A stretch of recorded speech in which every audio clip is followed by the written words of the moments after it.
అండి, నమస్తే. Welcome back to our channel. మరి ఇవాల్టి స్పెషల్ రెసిపీ వచ్చేసి హల్వా చేస్తున్నానండి. మా ఇంట్లో వాళ్ళందరూ ఎంతో బాగా ఇష్టపడిన స్వీట్ బండిలో అమ్మేదానికంటే కూడా చాలా టేస్టీగా రెడీ చేసుకోవచ్చు.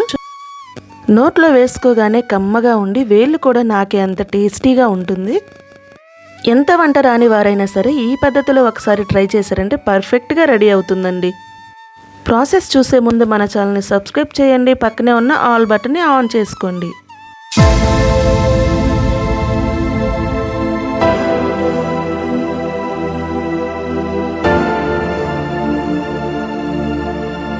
ఇంకా ఆలస్యం చేయకుండా ప్రాసెస్ చూద్దామా. ముందుగా స్టవ్ వెలిగించుకొని స్టవ్ పైన మందపాటి కళాయి పెట్టుకొని కొంచెం హీట్ అయిన తర్వాత 1/2 కప్ ఆయిల్, 1/2 కప్ నెయ్యి వేసుకొని లైట్గా హీట్ చేసుకోవాలి.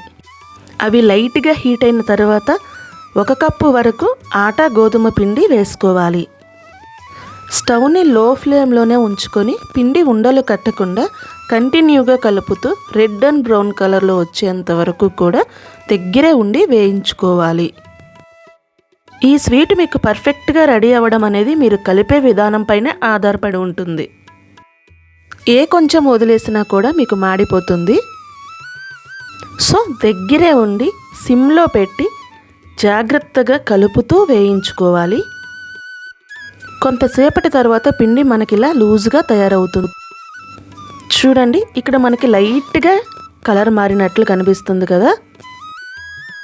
ఇంకొంచెం మనకి కలర్ అనేది చేంజ్ అవ్వాలి. అప్పటి వరకు కలుపుతూనే వేయించుకోవాలి. చూడండి, కలర్ మారిపోయింది. ఇలా కలర్ అనేది మీకు రావాలి.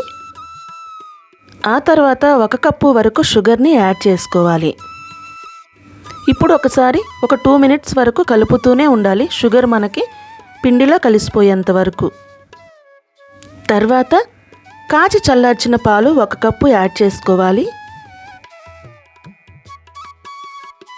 ఆ తర్వాత హీట్ వాటర్ 1 కప్పు వరకు యాడ్ చేసుకోవాలి. ఈ కొలత అనేది మీకు చాలా ఇంపార్టెంట్. ఇప్పుడు ఆ పాల మిశ్రమంలో ఆ పిండి అంతా కూడా మనకి ఉడికిపోయి దగ్గర పడే అంతవరకు కూడా స్టవ్ని లో ఫ్లేమ్లోనే ఉంచి చక్కగా కలుపుతూ ఉడికించుకోవాలి. మన స్వీట్ టేస్ట్ అనేది మనం కలిపే విధానంలోనే ఉంటుందండి. కొంతసేపటి తర్వాత మిశ్రమం ఇలా గట్టి పడుతుంది. అప్పుడు మనం దంచిన యాలకుల పొడి యాడ్ చేసుకోవాలి. ఇప్పుడు ఇక్కడ నేను మిల్క్ మేడ్ అనేది యాడ్ చేస్తున్నానండి. ఇది పూర్తిగా మీ ఆప్షనల్. నేను ఇక్కడ నెస్లీ మిల్క్ మేడ్ అనేది యూజ్ చేస్తున్నాను. ఇది ఒక 2 స్పూన్స్ వరకు యాడ్ చేసుకోవాలి. మీకు టేస్ట్ అనేది సూపర్గా వస్తుందండి. ఒకసారి ట్రై చేయండి. తర్వాత 3 స్పూన్స్ నెయ్యి యాడ్ చేసుకోవాలి. ఇప్పుడు ఇవి రెండు కూడా పూర్తిగా స్వీట్లో కలిసేంత వరకు కూడా కలుపుకోవాలి. ఈ ప్రాసెస్ అంతా కూడా మీరు స్టవ్ని లో ఫ్లేమ్లో ఉంచి మాత్రమే చేసుకోవాలి. అప్పుడే మనకి అన్ని ఫ్లేవర్స్ చక్కగా యాడ్ అయ్యి మృదువుగా టేస్టీగా కమ్మగా స్వీట్ అనేది రెడీ అవుతుంది. స్వీట్ అనేది మనకి కడాయిని విడిచి వేరయ్యే అంతవరకు కూడా కంటిన్యూగా కలుపుతూ రెడీ చేసుకోవాలి. చూడండి, స్వీట్ అనేది కడాయి నుంచి వేరయ్యి ఎక్కడా కూడా అతుక్కోకుండా రెడీ అయిపోయింది. ఇప్పుడు చిటికెడు సాల్ట్ యాడ్ చేసుకోవాలి. ఈ చిటికెడు సాల్ట్ అనేది మీ స్వీట్ టేస్ట్నే మార్చేస్తుందండి.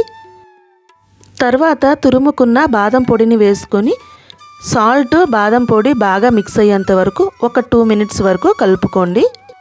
ఆ తర్వాత స్టవ్ ఆఫ్ చేసుకొని సర్వింగ్ బౌల్లోకి యాడ్ చేసుకుంటే ఎంతో టేస్టీ అయిన సింపుల్గా ఉండే నోట్లో వేసుకోగానే కరిగిపోయే స్వీట్ అనేది మీకు రెడీ అయిపోయిందండి. ఇది మీరు మీ ఇంట్లో ఎప్పుడైనా పూజలు కానీ ఫంక్షన్లు కానీ అలా చేసుకునేటప్పుడు ప్రసాదంలా కానీ పలహారంలా కానీ కూడా మీరు చేసి పెట్టొచ్చు. నేను చెప్పిన టిప్స్తో కొలతలతో ఒకసారి మీరు కూడా ట్రై చేయండి. ట్రై చేసిన తర్వాత ఎలా వచ్చింది అనేది కామెంట్ చేసి చెప్పడం మర్చిపోవద్దు. ఇలాంటి మరిన్ని మంచి వీడియోస్ కోసం మన ఛానల్ని లైక్ చేయండి, షేర్ చేయండి, సబ్స్క్రైబ్ చేసుకోవడం మాత్రం అస్సలు మర్చిపోవద్దు.